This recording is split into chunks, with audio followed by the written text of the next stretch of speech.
again. We're doing okay here. Now I can bring that up. Tighten it a little.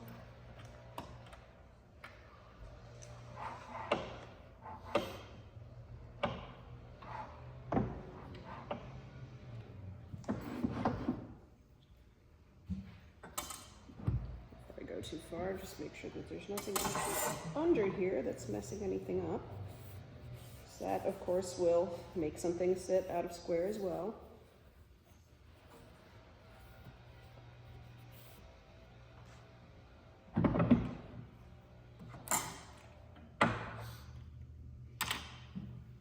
Debbie, in my backpack, in the front pocket, there is a smooth glasses case. Would you grab that? Yep. Thank you.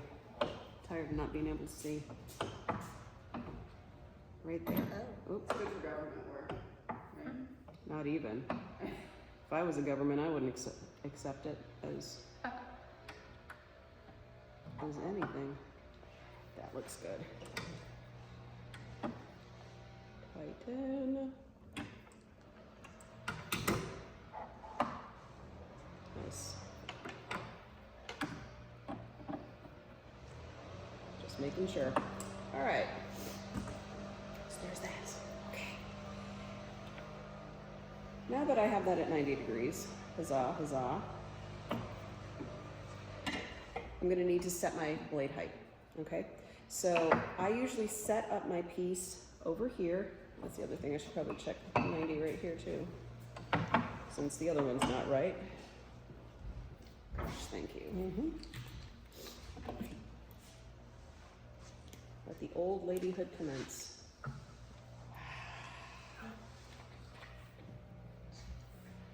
So I'm checking 90 this way now, just to make sure that this back piece is also correct, and it is. One of the things that I'll do, regardless of whether or not that's exactly perfect, is when I'm putting my tenoning piece in, I'll push down on it to make sure that it's seated on the table. So even if that ends up being off by like a ½ degree, as long as this is nice and flat, it's gonna be fine.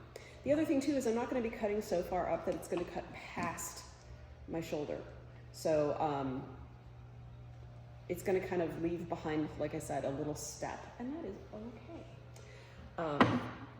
So I'm gonna set my height, and then I'm gonna fine tune it once it's in here. Looking for that highest point, to not go past that top part of the shoulder that I had cut. So it goes into this cut, but not all the way up to the top. All right. I think, if I'm not mistaken, I'm gonna have to put a backer on this. Yep. So this is for a Delta Unisaw. This is obviously a saw stop. Things aren't aligned in the same way. But if I have something that has a uniform thickness that I can put behind this, I can go ahead and set everything up really easily. So I'm gonna take that piece of 3/4 that was sort of the crappy stuff over here, and I'm gonna put this as a backer. It might be too thick now that I'm thinking about it, because I need it to reference this, right? But you know what, it looks okay. Should be all right.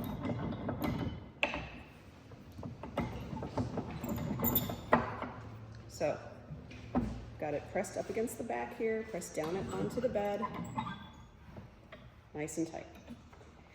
Having it backed with something is important, because as I'm cutting, the blade's gonna be exerting pressure on it back in this direction. If there's nothing behind here, even if it's like in line with it, it's gonna start to do this, and that can be a problem, obviously. The tail end of it starts going that way. All right, once I've got that, then I'm gonna move this side to side to establish width. What I want to have happen is the piece that I'm cutting off to be on the outside of my cut. That way, it's gonna just sort of fall and go backwards. If it's on the inside of my cut, it's gonna get caught and it's gonna go flying at me, because it's gonna be under pressure, right? So, I'm going to loosen all the things what need loosening in order to do this. Gracious.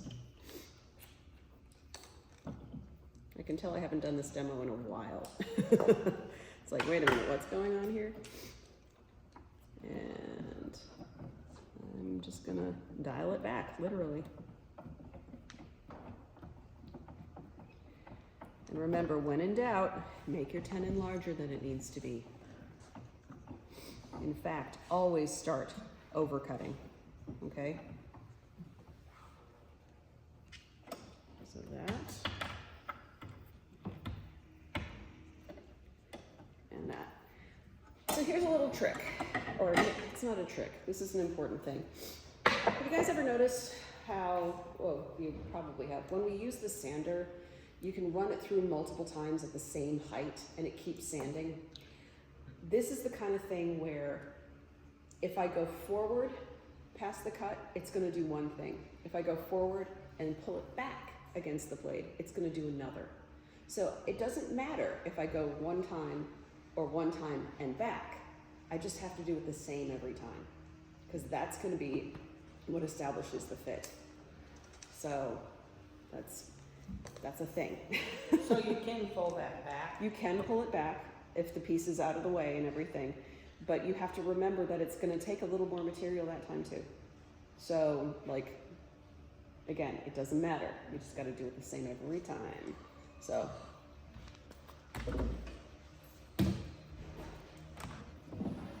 I just knew most of the time you said, don't come back. Yeah, Well, when I was doing other things. So I just wanted to make sure. Yeah, I mean, if you're trying really for consistency, Mhm. don't come back. Just go Yep. past. Turn off the saw, whatever. Because you can sometimes fine tune them by doing the same cut without moving anything. Right. Because the wood moves. Surprise, surprise.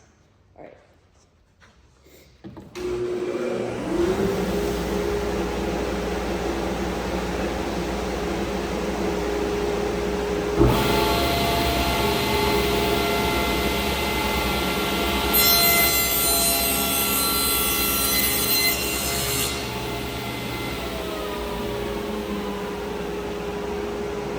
Shattered, right?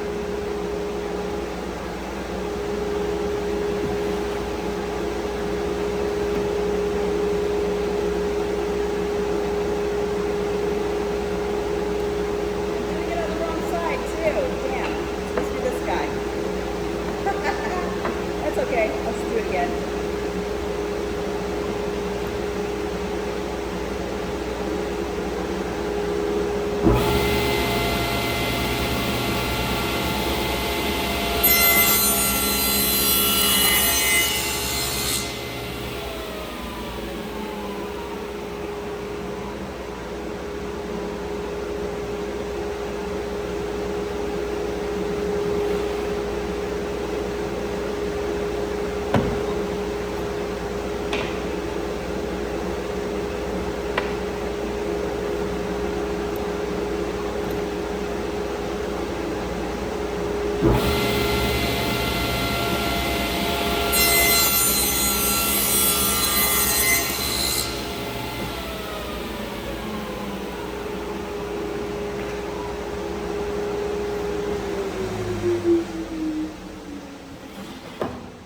So this whole setup cuts the cheeks, obviously. If I have a lot of these to do, I try to get this as good fitting as I can, just based off of this step. So I have my mortises ready to go next to it to try to see what kind of fit we've got. So if I set this up to look like straight down on it,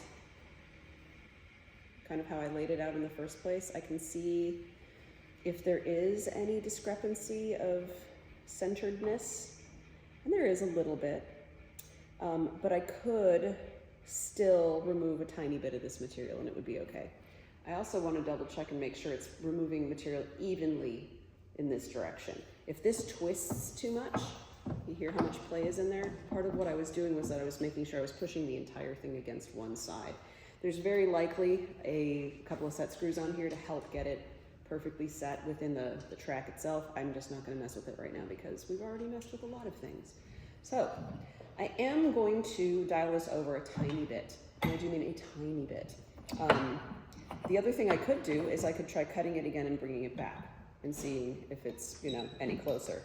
I think it's enough different that I can afford to move it a little bit, but I'm gonna look at my dial as I'm doing that and at this right here, just to make sure everything's okay. So I think that should feed, nope, that's going the other way. So I did like a quarter turn, just barely.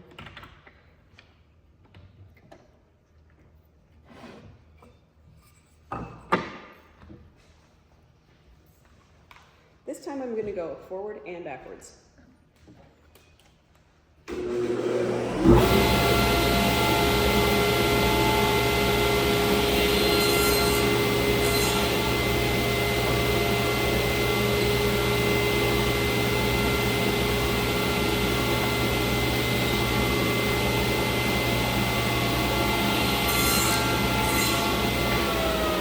You're fairly forgetting things.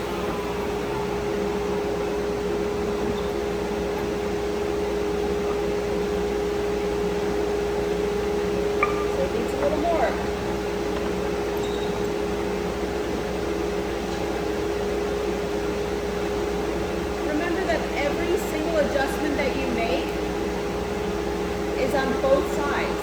So if it's like, let's say it's a 16th of an inch too big, I don't adjust to the 16th because that will make it smaller by an eighth, right?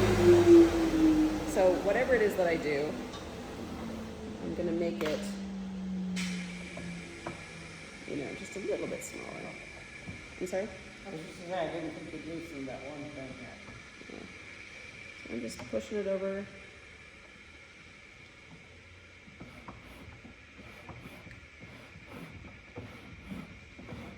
There we go. I can feel it catching now. I mean, and we're talking about tiny amounts. If I was using the other sled to do this, I'd be doing the baby taps on the fence to get it to do the thing that I needed to do. So, try this again.